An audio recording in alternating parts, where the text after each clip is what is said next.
लिखाओ कहाँ तक हुआ है?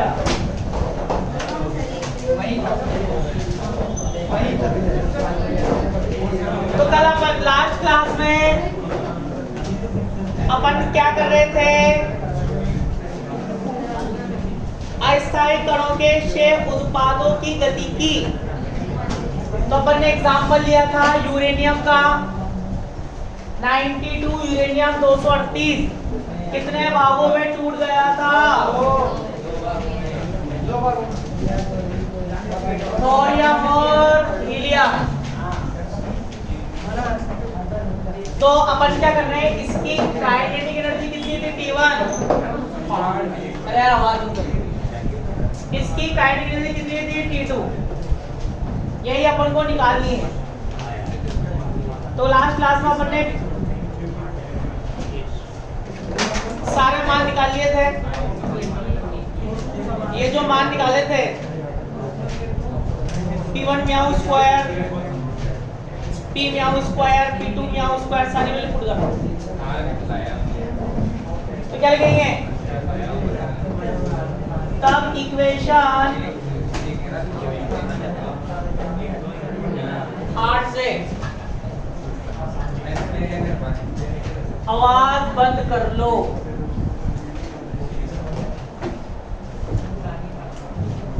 सारी वैल्यू 8 में पुट कर रहा हूं। मतलब P1 म्याऊ स्क्वायर कितना था?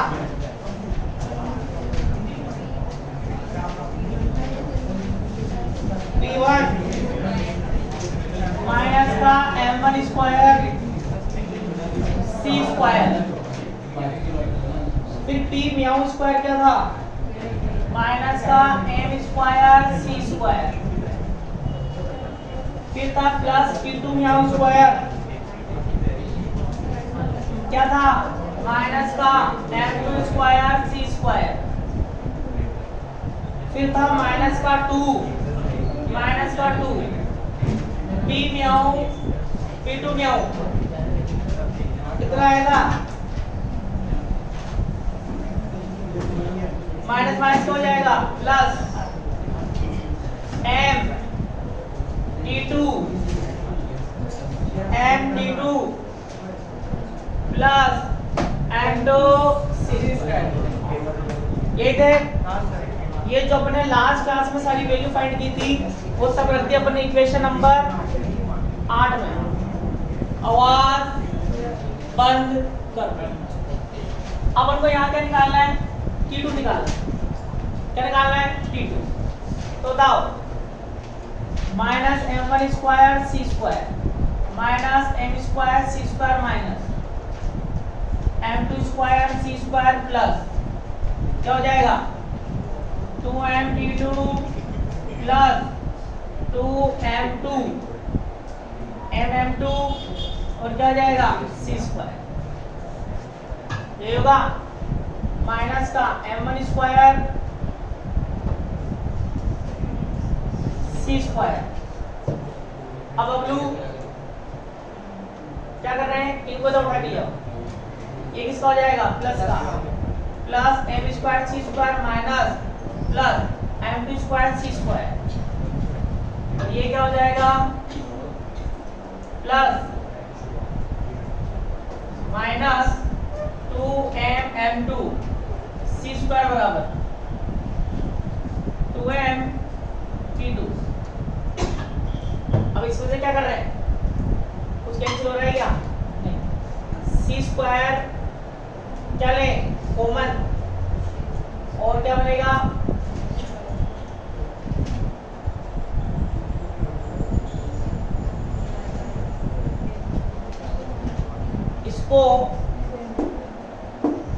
इसको क्या लिख सकते हैं हम? माइनस के M1 स्क्वायर और C square plus C square. ये क्या बन गया? M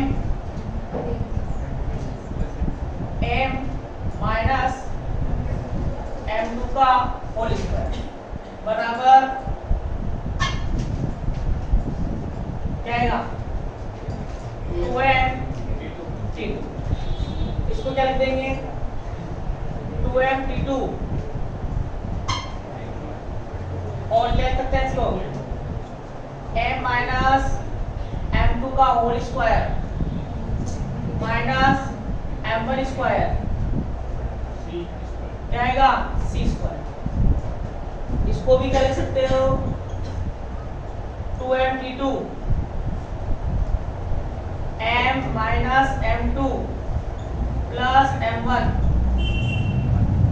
और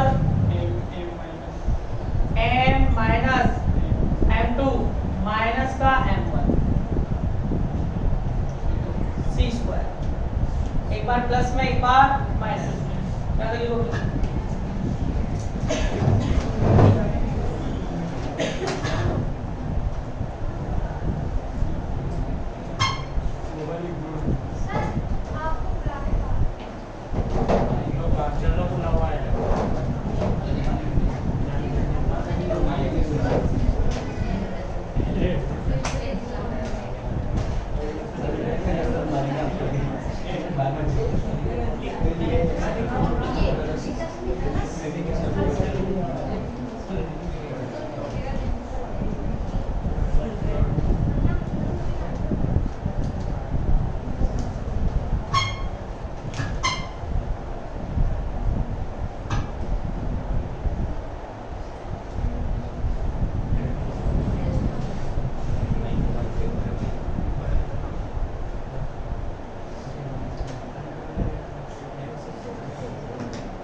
अब देखो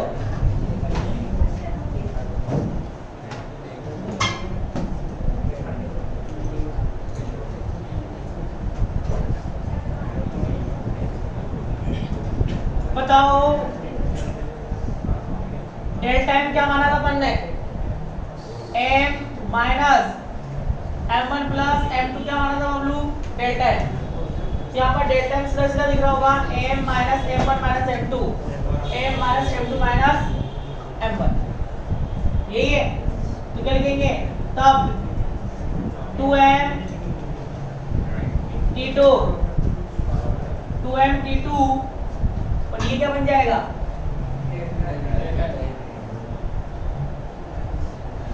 c स्क्वायर डेल्टा m और डेल्टा c से m2 करके कर दो इसको अंदर तो इसको तो लिखूंगा delta M C square, delta M C square, और क्या बनेगा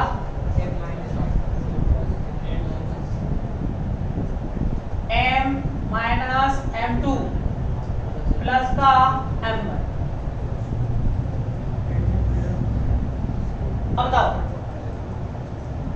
अब यहां से बताओ t2 का मान निकालता हूं, तो m1 को भी किसके रूप में लिखूंगा m2 के रूप में। तो m1 का मान यहां से निकाल के यहां रख रहा हूं, 2m t2 delta m c square m minus m2, m1 का मान यहां से निकालो, क्या आएगा plus m plus minus m minus m2 और माइनस का डेल्टा m, ये बनेगा। m1 का मान यहां से निकाल लिया, m माइनस m2 माइनस का डेल्टा m।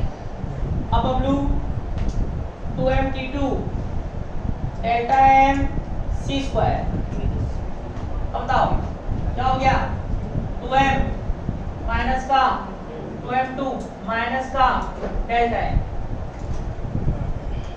अब बताओ t2 बराबर क्या आ जाएगा, t2 बराबर डेल्टा m c स्क्वायर, इसको अंदर इंटू कर दो तो क्या आएगा 1, अंदर जाएगा तो 1 प्लस क्या बनेगा माइनस m2 अपॉन m, और क्या बनेगा माइनस का डेल्टा m अपॉन 2। इससे आप किसकी वैल्यू फाइंड कर सकते हो t2 की। कौन सी इक्वेशन आएगी 9। अब बताओ वो कौन सी इक्वेशन थी जिसमें t1 t2 दोनों आ गए थे, देखो पीछे t1 प्लस t2 जैसे कुछ इक्वेशन थी पीछे, कौन सी थी 6। ये वाली वैल्यू कहाँ पुट कर देना 6 में, पुट इक्वेशन 9 इन इक्वेशन 6, और क्या निकाल लेना t1, बताओ मैं निकाल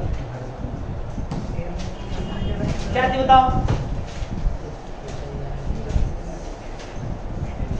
6 थी, 6 इक्वेशन ये थी m minus m1 plus m2, फिर क्या था t1 plus t2 upon c square. क्या करो t2 का मान पुट कर दो, इसको इंटू कर दो, ये क्या हो जाएगा डेल्टा m c स्क्वायर हो गया, t1 प्लस t2 का मान delta m c square 1 minus m2 upon m minus delta m upon 2m। यहाँ पर m2 को रिप्लेस कर दो, मतलब इधर लाओगे क्या हो जाएगा t1 बराबर delta m c square common, क्या बनेगा 1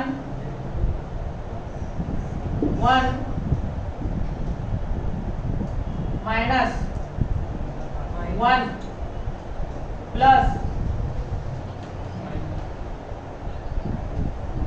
m2 upon m plus delta m upon 2m, ये बनेगा। इसको तो लेके आएंगे माइनस का डेल्टा m स्क्वायर कॉमन, इसका 1, इसका क्या बनेगा माइनस का 1, अंदर इंटू करेंगे माइनस का 1 प्लस और प्लस।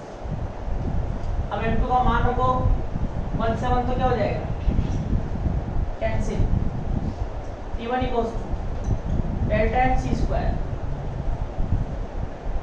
m2 का मान यहां से क्या बन जाएगा m2 का मान रखेंगे तो प्लस का और ये माइनस का, मतलब m minus m1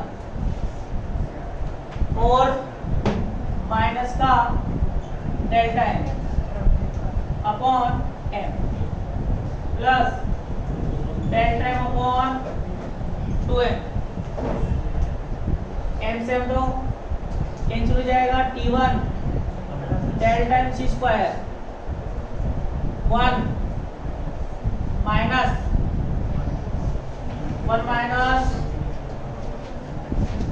m1 upon m minus का delta m upon m plus का, अब बताओ ये 1 है और ये आधा है, डेल्टा m अपॉन m 1 है और ये क्या है आधा, एक में से आधा गया तो प्लस का आधा,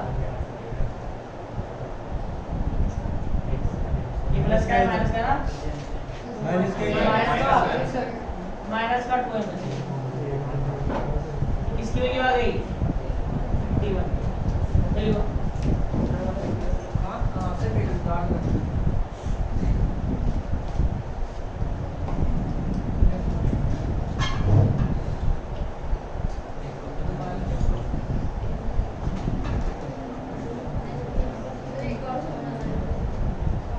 सर लिख ले एक और समझा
लिया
चले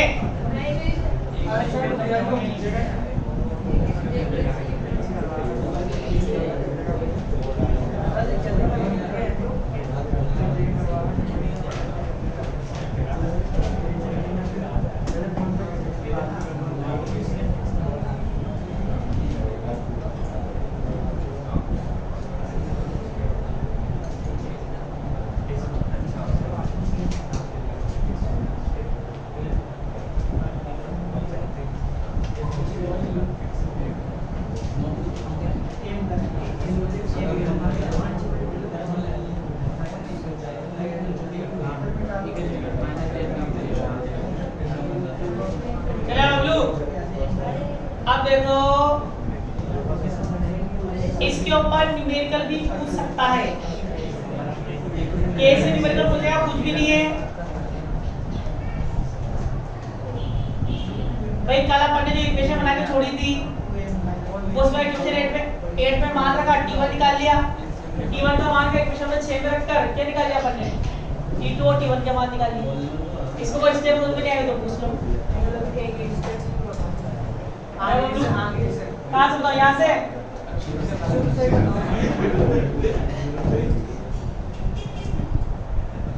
सारे मान रख दिए थे अपन ने 8 में, ठीक है। अब वो जो इक्वेशन बनी थी अपनी, अभी हटा दिया उसी में एक तो क्या बन रहा है अपना डेल्टा एम बन रहा है। उसमें देखो आप a square b square a minus a square b square बन रहा है ना। एक बार प्लस में लिखा था, एक बार माइनस में लिखा था, तो माइनस वाला तो क्या बन जाएगा? डेल्टा एम प्लस वाला ये रहा, c स्क्वायर चल ही रहा है, ठीक है। बीच में अपन ने कुछ भी नहीं किया, m1 की वैल्यू भाई t2 का मान निकाल रहा हूं तो पूरा m2 के रूप में चाहिए, तो m1 का मान यहां से निकाल लिया। m1 का मान निकालो तो माइनस का m और माइनस का m2 बनेगा। m1 को इधर लेके आएंगे, m2 को इधर लेके आएंगे, किसका हो जाएगा? Minus m minus m2। ये पूरा किसका मान हो गया? ये पूरा किसका मान है? m1 का। ऐसे वो m2 का रख देंगे। अब इसमें क्या देगा? mm 2m minus m2 minus m2 minus का 2m2 और डेल्टा m चल ही रहा है, 2m अपॉन में आएगा, कहां भेज दिया अपन अंदर? यहां भी क्या आएगा? 2m, यहां भी क्या आएगा? 2m, यहां भी क्या आएगा? 2m। ये तो कट जाएगा, 1 बच जाएगा, 2 से 2 कैंसिल है और यहां तो है ही है। ये क्या निकाल दिया अपन ने? t2। फिर क्या निकालना है? t1। तो अपन जानते हैं दोनों में रिलेशन, ये निकाल ही लेते हैं अपन इक्वेशन नंबर 6 में, ठीक है। फिर इसको अपन अंदर इंटू करेंगे, ये पूरा क्या बन गया अपने लिए? Delta M. ये डेल्टा एम है, c को इधर भेज दिया अपन, तो डेल्टा एम c स्क्वायर बन गया। और ये क्या है? t1 प्लस t2, ये पूरी वैल्यू किसकी है? t2 की, ठीक है। फिर अपन ने क्या किया? इसको इधर लेके आएंगे, इसको जब इधर लाएंगे तो ये किसका हो जाएगा? माइनस का, ये आएगा। अब तो माइनस को कॉमन लेंगे, इसमें से delta M c square common ले लिया, ठीक है। तो क्या बचेगा? 1, ये क्या बचेगा? माइनस का 1 और माइनस माइनस का हो जाएगा प्लस, माइनस माइनस क्या हो जाएगा? ठीक है। फिर अपन ने क्या किया? 1 से 1 कैंसिल हो गया, ये तो बाहर चल ही रहा है, ठीक है। 1 से 1 कैंसिल। अब यहाँ क्या आ रहा है? m2। t1 का मान निकालो तो m1 के रूप में चाहिए, तो फिर मैंने क्या किया? m2 का मान निकाला। यहाँ से m2 का मान निकालोगे तो m2 का मान, ये पूरा m2 की वैल्यू आएगी, ठीक है। इसको अलग अलग कर लिया, m से m कट गया 1, m1 upon m, m1 upon m, और ये क्या बनेगा? डेल्टा m अपॉन m, और ये प्लस का डेल्टा अपॉन 2m। तो ये माइनस का 1 है, ये आधा है, माइनस 1 में से आधा गया तो माइनस का आधा, ठीक है। पर कभी कभी इसके ऊपर न्यूमेरिकल पूछ लेता है। न्यूमेरिकल में कुछ भी नहीं करना है, आपको न्यूमेरिकल ऐसा देगा जिससे आप डर जाओ, और है कुछ भी नहीं। लिखो, हाँ लिखो, अंग्रेजी को पहले ए डी के इक्वेशन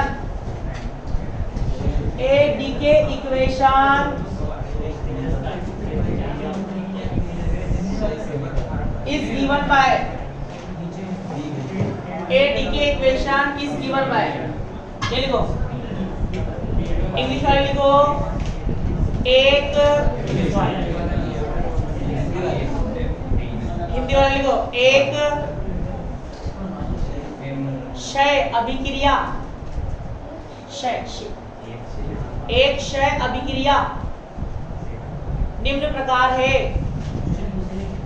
एक क्षय अभिक्रिया निम्न प्रकार है, ये लिखो, पाई प्लस म्यू प्लस और new.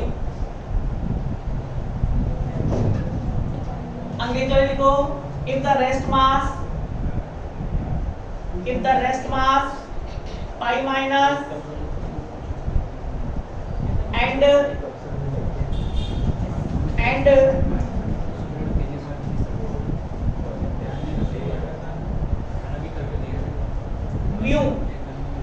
mu plus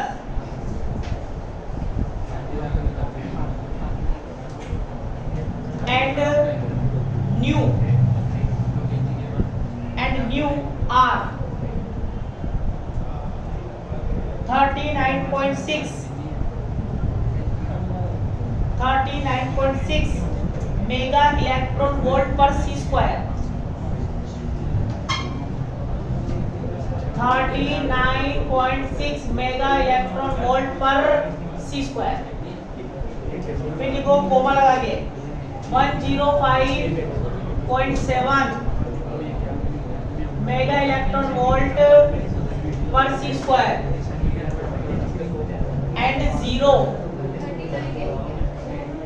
139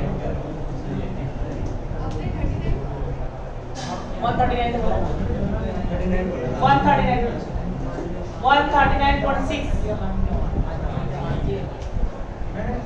and 0 respectively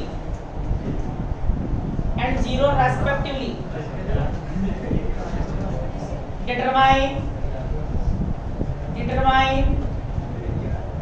relativistic kinetic energy of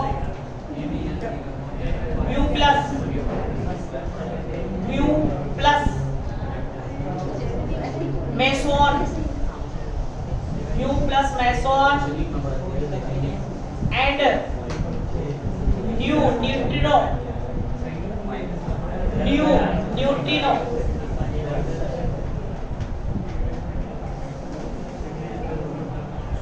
बताओ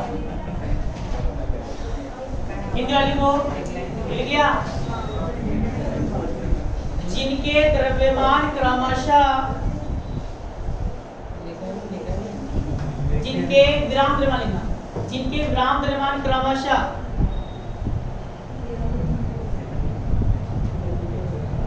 ये तो 39.6 मेगा इलेक्ट्रॉन वोल्ट पर सी स्क्वायर, 39.6 मेगा इलेक्ट्रॉन पर सी स्क्वायर, 105.7 मेगा इलेक्ट्रॉन वोल्ट पर सी स्क्वायर,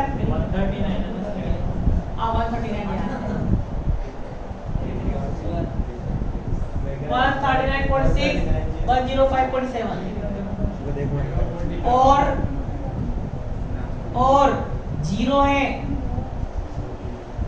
0 है तो म्यू प्लस मेसोन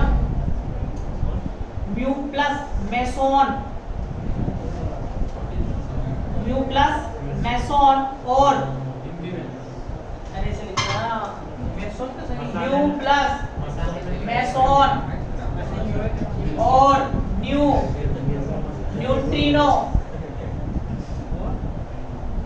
न्यूट्रिनो की गतिज ऊर्जाएं याद कीजिए की गतिज ऊर्जाएं क्या। अब बात सुनो, अब बबलू आपको ऐसे देगा, अब सुनना ध्यान से। अब होता है बच्चा सबसे ट्यूशन देखते हुए एग्जाम में जाएगा तो सबसे पहले उसको ये दिखेगा, क्या दिखेगा, ये देखते हो चौक चाक भूल जाता है, इसमें तो क्या ये क्या है, पाई प्लस न्यू चौक चाक देखते हुए आगे चलो ये करेगा, ठीक है। तो ये रिएक्शन है थर्ड ईयर की, इसकी थर्ड ईयर में इसलिए देता है जानबूझ के ताकि बच्चा छोड़ दे इसको। तो ये रिएक्शन होती है मूल कणों की। थर्ड ईयर में जाओगे बुक चलेगी न्यूक्लियर फिजिक्स, नाभिकीय भौतिकी, वहां पर एक यूनिट आएगी मूल कण फंडामेंटल पार्टिकल। तो मूल कण कई होते हैं, मेसोन नाम सुना होगा, काइओन, मेसोन 3 प्रकार के होते हैं, mu minus mu plus mu 0, ये सब मेसोन कण होते हैं। ऐसे ही काइओन होता है K plus K minus K0। एक होते हैं बोसोन सुना होगा, fermion, baryon, neutrino, antineutrino, quark, cascade, sigma, ऐसे बहुत सारे कण वहां पर आए, ठीक है।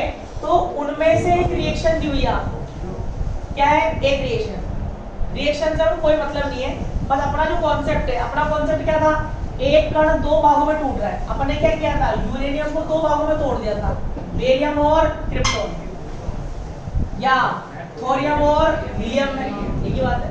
ठीक है, तो ये मान लो अपना पहला वाला है, मतलब M वाला है ना, और ये कौन है, M1 और ये M2 है।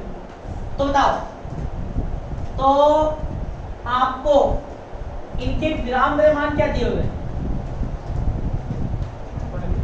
बताओ।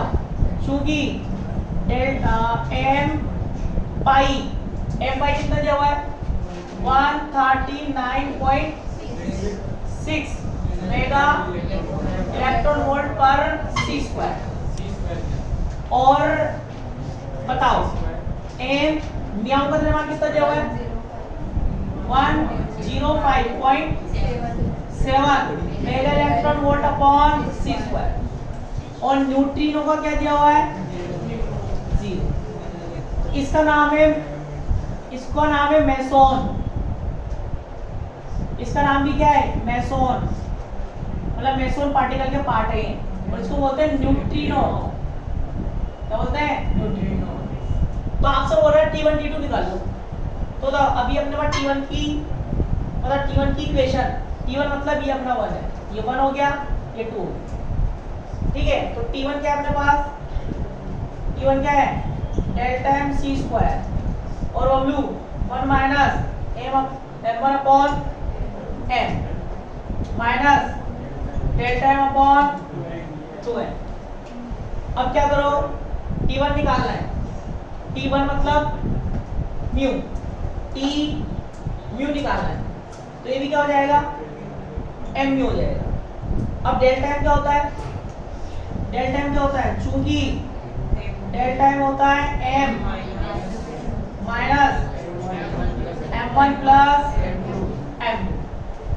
M1 तो है अपने पास म्याऊ, ये क्या है न्यू, ये क्या है पाई। तो बोले डेल्टा M निकालो।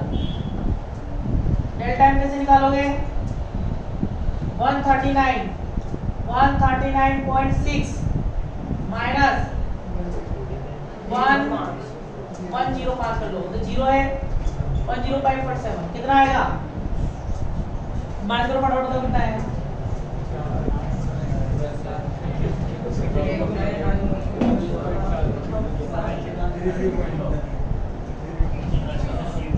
कितना आया, 30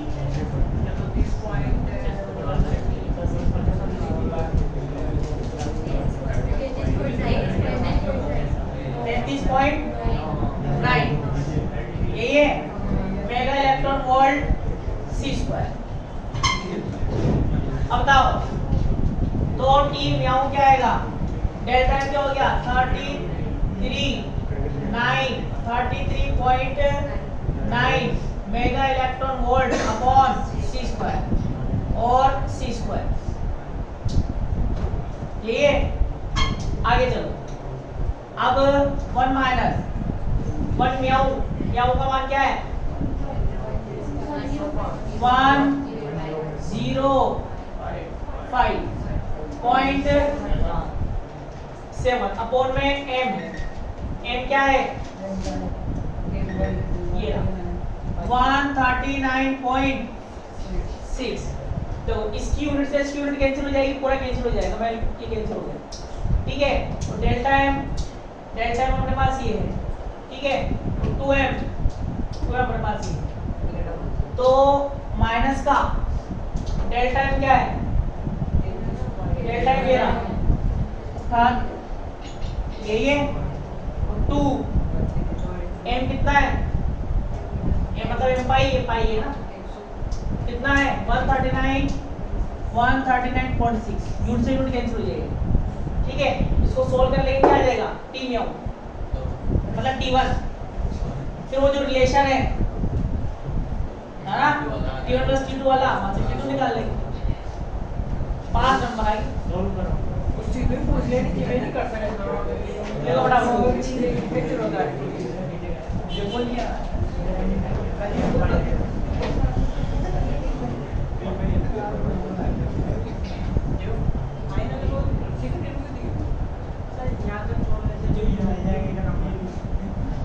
कट पिट के मिलेगी आगे भी तो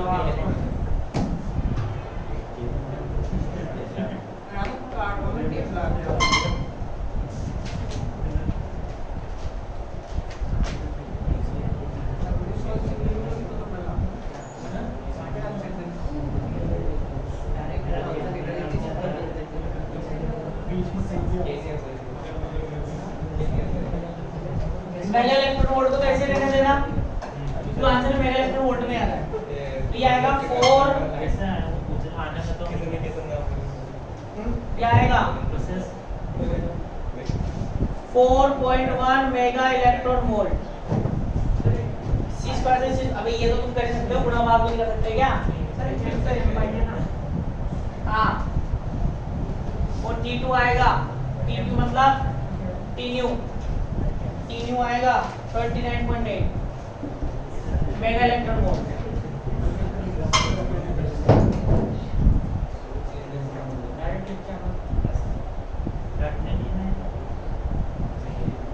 फॉर्मूले याद होंगे तो न्यूमेरिकल कठिन नहीं आते। पिछले साल उसने थर्ड ईयर की न्यूक्लियर वाली यूनिट में, ये जो क्वेश्चन कराया ना थर्ड ईयर का भी करते रहे, न्यूक्लियर वाले पेपर में 5 यूनिट में से फर्स्ट यूनिट के दोनों क्वेश्चन न्यूमेरिकल,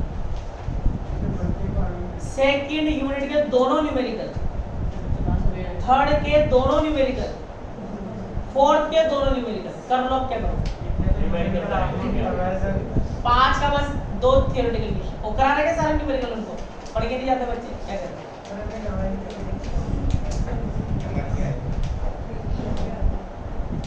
और एक बार शायद 2017 में थर्मो का पेपर ऐसा आया था, ऊपर से निकला था बच्चों को तुम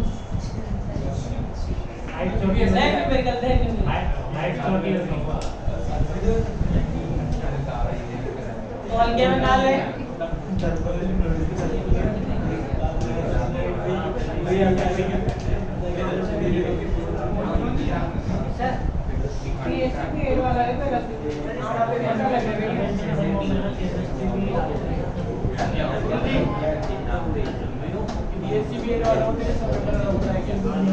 क्या हुआ?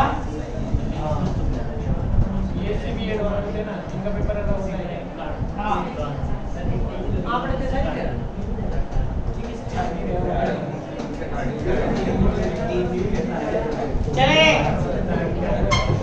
चले हम लोग।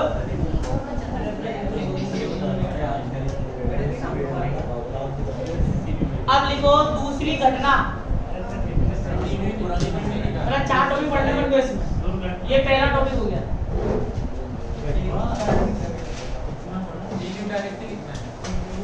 डायरेक्ट लिखना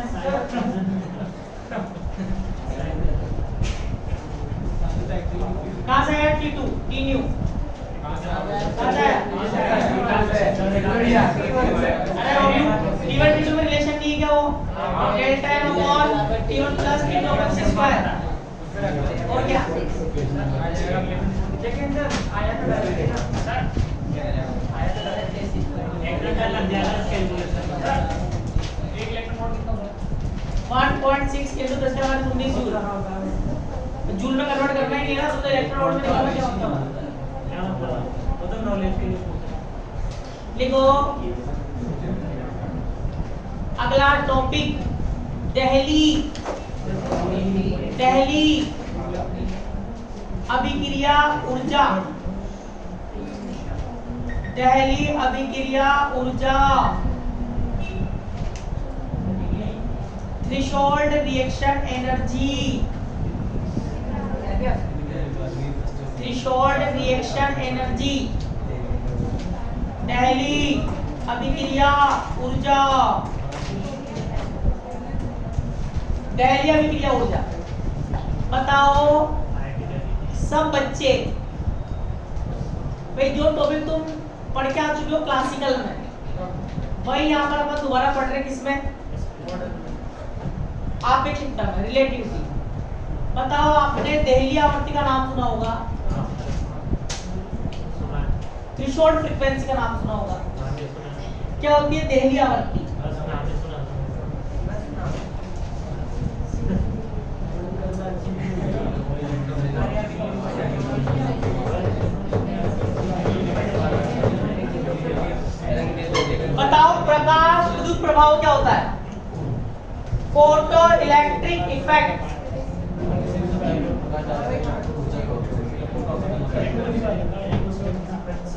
प्रकाश विद्युत प्रभाव, फोटो इलेक्ट्रिक इफेक्ट,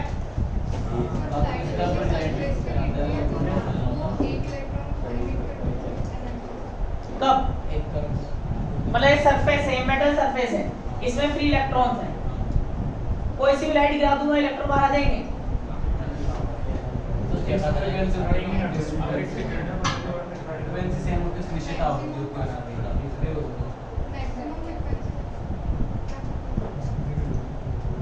और अगर आप यूं सोचते हो कि हम एक मेटल सरफेस धातु की पृष्ठ लेंगे, धूप में ले जाएंगे, सूर्य का प्रकाश गिराएंगे, इलेक्ट्रॉन बाहर आ जाएंगे, ऐसा नहीं होता। तो दो साइंटिस्ट थे, लेनार्ड और हॉलबॉक्स, उन्होंने प्रैक्टिकल किया और प्रैक्टिकल कर उन्होंने ये पता लगाया कि इलेक्ट्रॉनों का बाहर आना प्रकाश की, लाइट की आवृत्ति पर निर्भर करता है, ना कि तीव्रता। तो लाइट जो इलेक्ट्रॉन जो बाहर आएगा वो किस पर डिपेंड करेगा? फ्रीक्वेंसी पर, ना कि इंटेंसिटी पर। तीव्रता पर निर्भर नहीं करता है, किस पर करता है? आवृत्ति। तो उन्होंने कहा कि इलेक्ट्रॉन, जब मान लो इस इलेक्ट्रॉन को निकलने के लिए 10 जूल ऊर्जा चाहिए, कितने जूल? 10 जूल। आपने जो फोटोन आपतित किया, अगर उसकी ऊर्जा या उसकी आवृत्ति अगर 8 जूल है तो इलेक्ट्रॉन बाहर आएगा क्या? आएगा क्या? नहीं आएगा। अब बताओ अगर 12 जूल है तो 10 तो बाहर निकलने में खर्च कर देगा, 10 तो बाहर निकलने में खर्च कर दी, बची कितनी? 2। तो 2 जूल से क्या हो जाएगा? गतिमान होगा। 2 जूल से क्या होगा? गतिमान, मूव भी होगा। अब बताओ अगर 10 ही दोगे तो क्या होगा? 10 ही दोगे सिर्फ बाहर आएगा, क्या गतिमान होगा? क्या नहीं। ऊर्जा की वजह से कहां से गतिमान होगा? तो इस ऊर्जा को ही क्या बोलते हैं? देहली अभिक्रिया ऊर्जा, थ्रेशोल्ड एनर्जी, थ्रेशोल्ड एनर्जी बोलेंगे इसको, देहली अभिक्रिया ऊर्जा। तो कहने का मतलब वो आपतित कण की वह ऊर्जा, आपतित कण की वह ऊर्जा। अब बताओ अगर ये 10 जूल दिया आपने, इलेक्ट्रॉन गतिमान, मतलब इलेक्ट्रॉन बाहर आ गया, क्या गतिमान हुआ क्या? नहीं। मतलब वेग कितना है इसका? 0। वेग 0 तो संवेग भी कितना है? 0। वेलोसिटी 0 और मोमेंटम भी क्या होगा? 0। यहां से परिभाषा क्या बनाओगे? आपतित कण की वह न्यूनतम ऊर्जा जिससे उत्पाद कण शून्य संवेग या शून्य वेग, शून्य संवेग के साथ क्या हो? प्राप्त हो। तो आपतित कण की ऊर्जा को अपन क्या बोलेंगे? देहली ऊर्जा। इंसिडेंट पार्टिकल की सख्त मिनिमम एनर्जी, जिसके लिए जो प्रोडक्ट है उसका मोमेंटम और वेलोसिटी क्या हो? 0। तो प्रोडक्ट जो मिला उसका मोमेंटम और वेलोसिटी 0 है, तो इंसिडेंट पार्टिकल की जो एनर्जी होगी उसको क्या बोलेंगे अपन? Threshold energy. ऐसे और भी होता है, और बताओ ऐसी रिएक्शन क्या होती है? नाभिकीय विखंडन में, न्यूक्लियर फिजन में। मतलब नाभिकीय विखंडन में क्या करते हो? 92 यूरेनियम 235 पर किसकी बौछार करते हो? बेरियम न्यूट्रॉन की। कितने पार्ट में टूटता है? बेरियम और क्रिप्टॉन। तो ऐसी जितनी भी रिएक्शन है उन सब के लिए क्या निकालेंगे अपन? देहली अभिक्रिया ऊर्जा का सूत्र। तो लिखो, पहले हिंदी वाले लिखो, आपतित कण की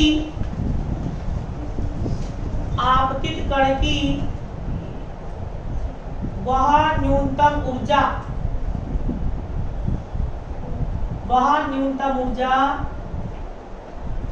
जिसके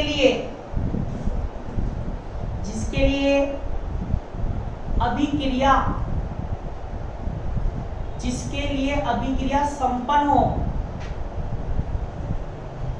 और उत्पाद कण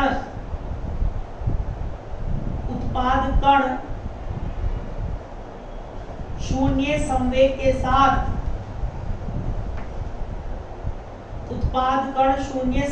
साथ प्राप्त हो,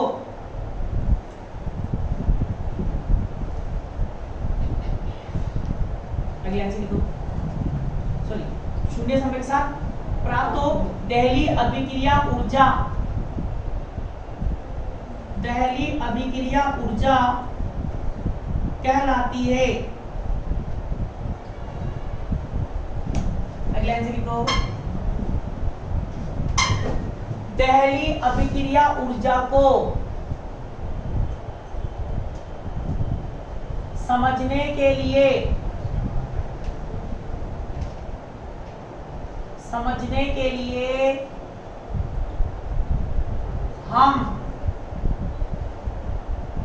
हम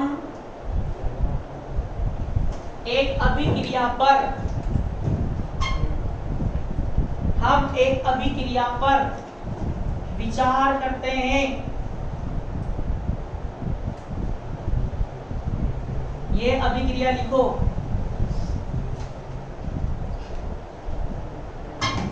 जब तक अंग्रेजी वाले लिखो, the minimum kinetic energy, the minimum kinetic energy of the striking particle,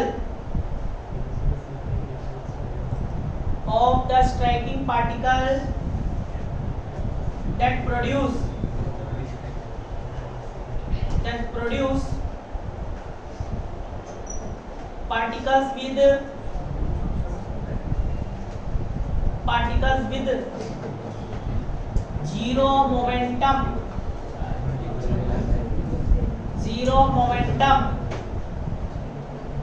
is called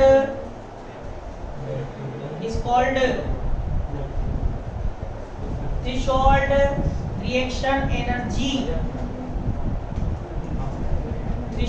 reaction energy। अब ये रिएक्शन लिखो,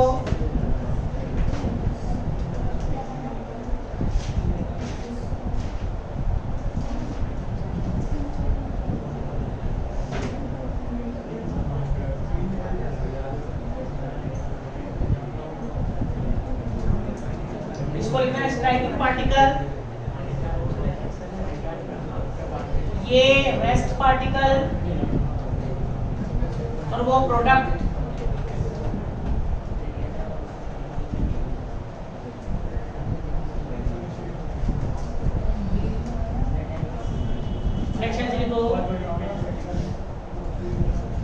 In L frame, in capital L dash frame, in L frame, let a particle A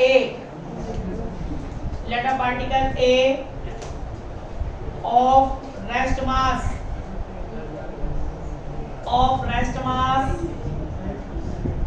M1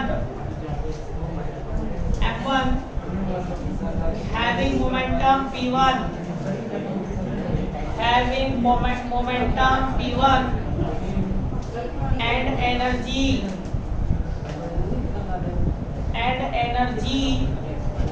E1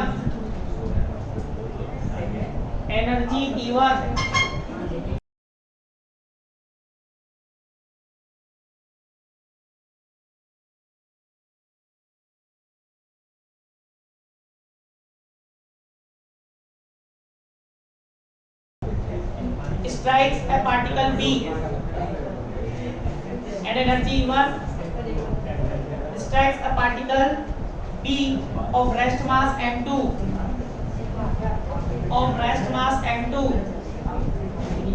having zero momentum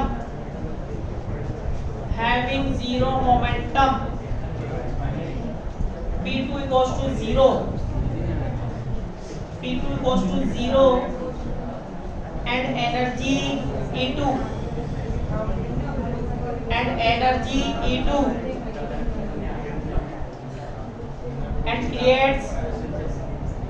and creates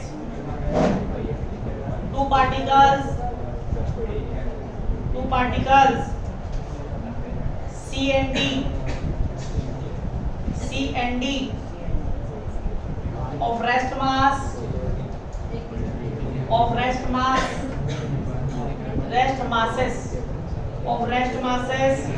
M3 and M4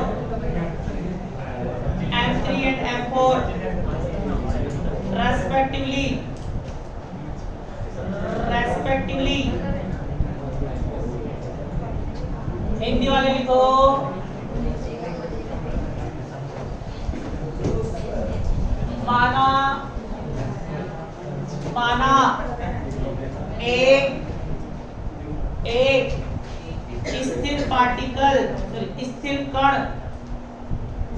माना एक स्थिर कण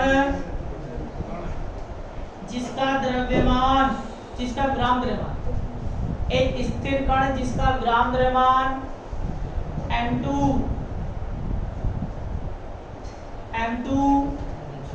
ऊर्जा E2 है, ऊर्जा E2 है, जिस पर कण A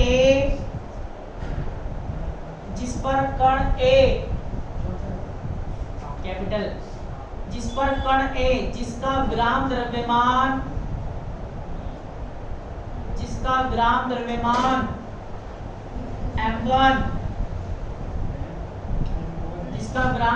m1 और ऊर्जा E1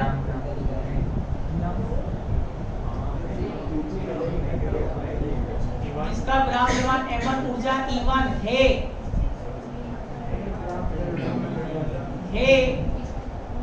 पर आपतित होता है जिससे उत्पाद कण C और D प्राप्त होते हैं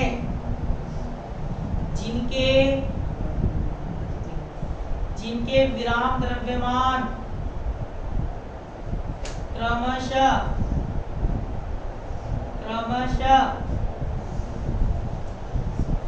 M3 और M4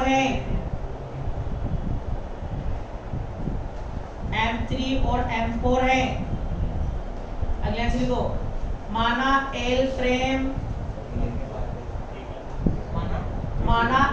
कैपिटल फ्रेम के सापेक्ष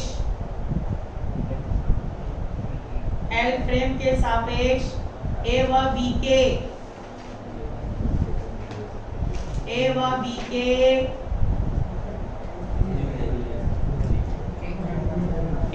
के चतुर्विम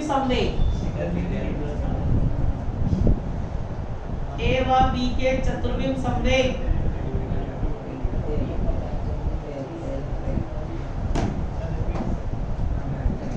A फ्रेम के सापेक्ष A व B के चतुर्विम संवेग। अगले लिखो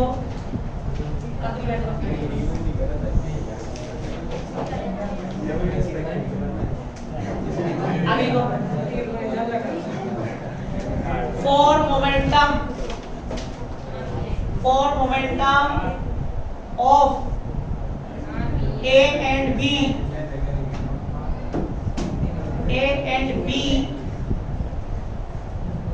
in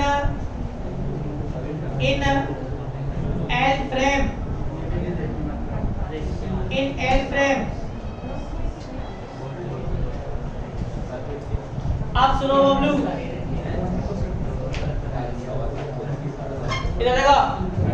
अब बेटाओ सारी व्याख्या करनी है चतुर्विम संवेग के आधार पर। भाई टॉपिक वो चला चतुर्विम सदिश 4 वेक्टर चल रहा है, तो चतुर्विम संवेग 4 मोमेंटम के बेसिस पे एक्सप्लेन करेंगे। तो इसका आप चतुर्विम संवेग क्या मान लिया? P1 म्याओ। इसका क्या मान लेता हूं? P2 म्याओ। तो बताओ P1 म्याओ क्या होगा? P1 म्याओ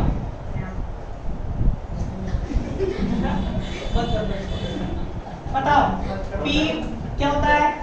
पे एक घटक होता है संवेग का, कोमा क्या होता है? आयोटा E अपॉन C होता है 1 ऐसे बताओ। P2 में आओ, बताओ ये तो क्या है? स्थिर है रेस्ट में, तो इसका संवेग कितना हो जाएगा? 0 coma iota E2 upon C और E1 E2 भी लिख लो। बताओ E1 क्या होगा? आपेक्षिकीय ऊर्जा है, रिलेटिविस्टिक एनर्जी। संवेग के रूप में संबंध क्या होता है? p² c² plus m0 c की power 4 p² c² plus m0 c की पावर 4 निश्चय होता है। अब बताओ 1 है तो 1 m0 ए से बना E2 क्या होगा? E2 में ये तो 0 है, ये तो 0 हो जाएगा, क्या बचेगा? m2 स्क्वायर c की पावर 4। तो क्या करेंगे? अभिक्रिया से पूर्व, अभिक्रिया से पूर्व कुल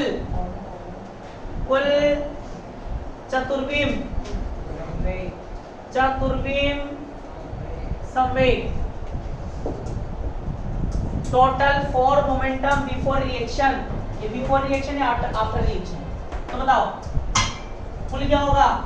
P1 म्याऊ प्लस P2 म्याऊ, ऊंचा मान लेता हूं P म्याऊ, ठीक है। अब बताओ P म्याऊ, P1 म्याऊ क्या है? P1 वेक्टर और क्या आएगा? Comma iota E1 upon C plus क्या आएगा? 0 coma iota E2 upon C, ये आएगा। चलिए यहाँ पे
हिंदी वाले लिखो यदि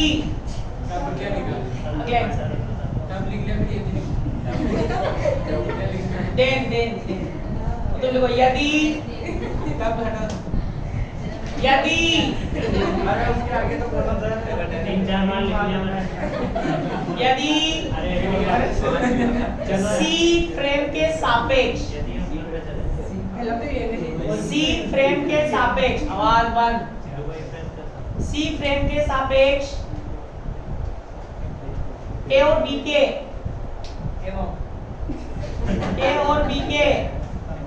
चतुर्विम संवेग P1 म्याऊ P डैश P के ऊपर, मतलब P डैश 1 म्याऊ P डैश 2 म्याऊ।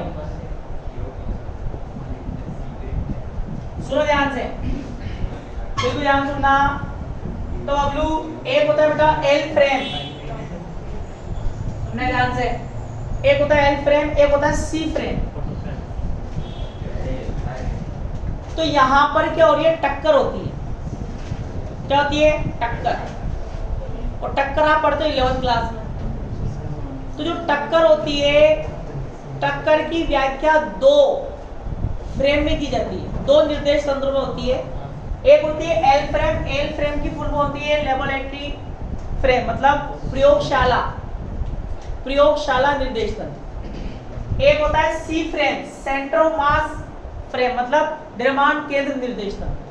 अब इनमें अंतर क्या है, अंतर ये है कि बेटा एक तो टक्कर होती है सीधी टक्कर, एक होती है सीधी, एक होती है तिर्यक टक्कर जिसमें एंगल भी आते हैं। ये आप मैथ में ही पढ़ते हो, थर्ड ईयर में आएगी, आप एमएससी करते हैं वहां पर आती है टक्कर, आती है वहां पर। तो सीधी टक्कर की व्याख्या तो होती है एल फ्रेम में, इसमें एल फ्रेम है, और तिर्यक टक्कर की व्याख्या किसमें होती है, सी फ्रेम में। ठीक है, तो यहाँ पर एक बार तो सुनना ध्यान से, अपने पास एक ए है और एक बी है, और ये क्या बन रहा है, सी प्लस डी बना रहा है। ठीक है, तो एक बार तो मैंने एल फ्रेम के सापेक्ष, एल फ्रेम के सापेक्ष ये निकाला P1 म्याऊ, और ये क्या लिखा मैंने P2 म्याऊ, एल के सापेक्ष ये इक्वेशन बन गई। फिर मैंने आपको लिखाया सी के सापेक्ष, इसका क्या माना, P डैश 1 म्याऊ और P डैश 2 म्याऊ, ये रहेगा। अब मैं यही काम दोबारा करने जा रहा हूं, किसके लिए, सी के लिए। किसके लिए, सी के लिए। वही वाली बात है, दो निर्देश तंत्र होते थे अपने पास, एस और एस डैश।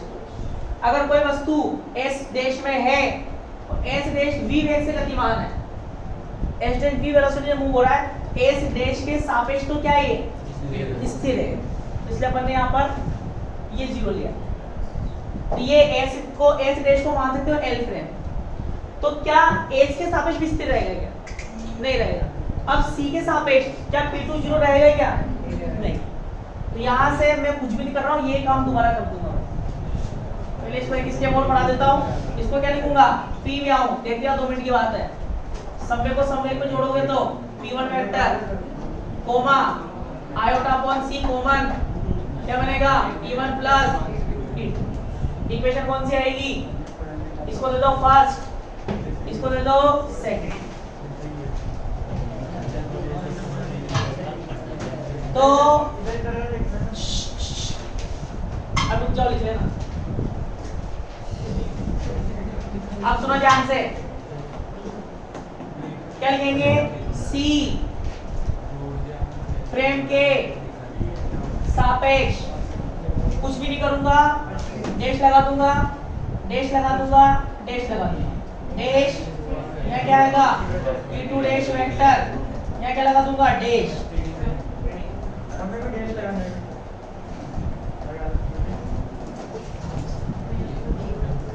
ये क्या आएगा, P2 dash C square F2 square C की पावर 4।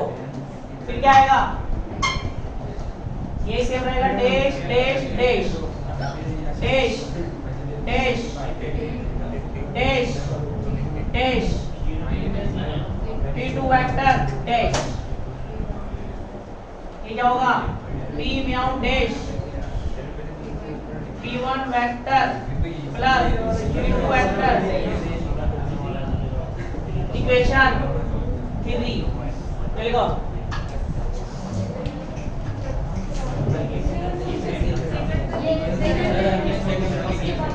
क्या तुम कॉमन ले लो उसमें, वो जो लास्ट लिखा है ना तुमने, उसमें लिख देता हूँ दोबारा। तो ये लिख लो, पहले यार ये लिखो P म्याऊ और क्या था p1 vector comma iota upon c p1 plus ये लिखो फिर यहाँ से स्टार्ट लेना मतलब उसी इक्वेशन कोमा ले लेना ना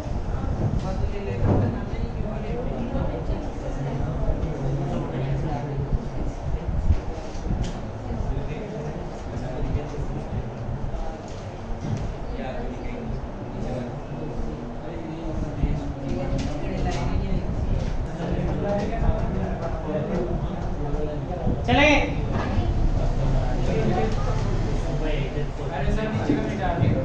तो यार कितना मीटर है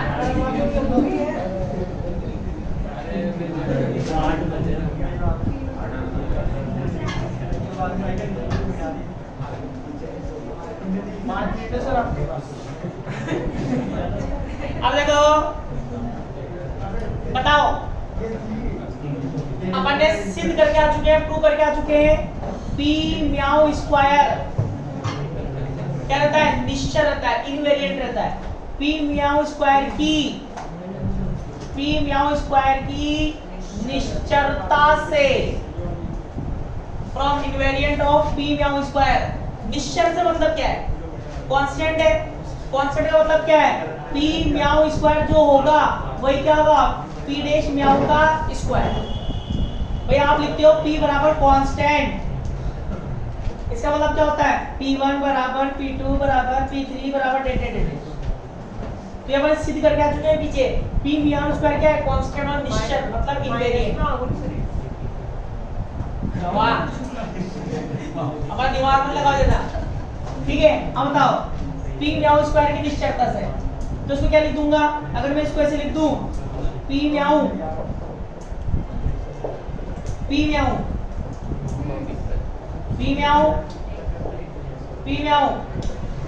लिख सकते हैं मतलब p म्याऊ की वैल्यू इक्वेशन नंबर 2 में थी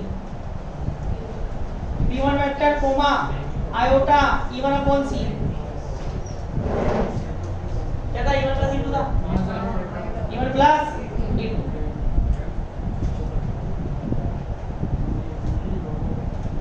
फिर ब्लू क्या था p1 वेक्टर कोमा ये p1 vector comma iota e1 plus e2 upon c ये था तो बताओ इक्वल में क्या है इक्वल में ये इज इक्वल पता ये क्या था p1 dash vector plus p2 dash vector comma iota plus से नहीं है e डैश अपॉन c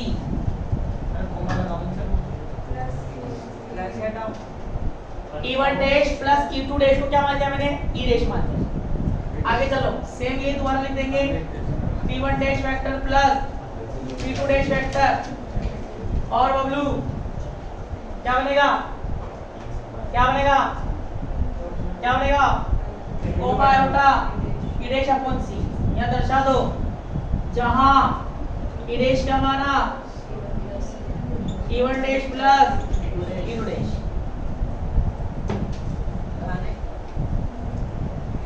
आगे चलो इसको सेंड करो क्या बनेगा p1 स्क्वायर आयोटा माइनस ये क्या हो जाएगा e1 प्लस e2 का whole square upon c square आठी चालो क्या आएगा p1 vector dot p2 dash vector का होल स्क्वायर आयोटा क्या हो जाएगा माइनस क्या iota e dash square upon c square चूंकि यहाँ p1 का मान होगा बताओ p1 स्क्वायर क्या होता है हाँ बताओ p1 की वैल्यू निकालें p1 की वैल्यू निकालने पीछे चलो e1 e2 के रख लो एक ही बात लिख लो यहाँ तक होगा भी जल्दबाजी